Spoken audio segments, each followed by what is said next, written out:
Hey, I'm Luke Schellenberger. I'm an ENT doc. Today we're going to talk about lymph nodes.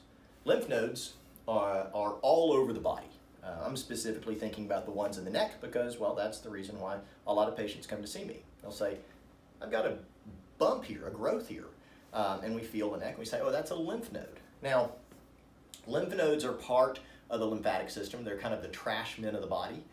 When we get a sinus infection or a tonsil infection or even sometimes just a regular old cold or allergies, lymph nodes can become swollen and inflamed. It's when they stay big and specifically asymmetric or get very, very hard that we start to get a little bit more concerned. And so if you're having a swollen lymph node that stays swollen and stays big, sometimes we may think about getting scans like an ultrasound or even a CAT scan. Sometimes we may think about biopsying it, sometimes removing it or doing a needle biopsy.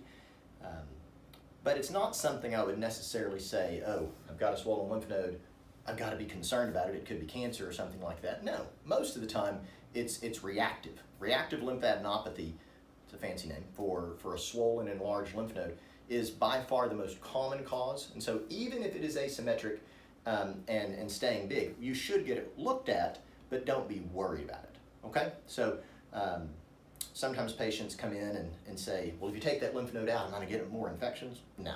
We got about 50 lymph nodes on either side of the neck.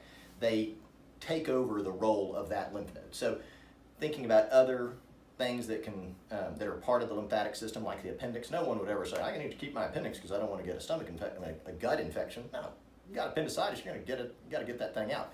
Same thing that goes with the lymph node. It's just not quite as severe. So anyway, yeah. So if you find a swollen lymph node, don't be worried about it. But again, you should get it checked out if it's staying enlarged for several weeks or months, or if it's getting very firm. Okay.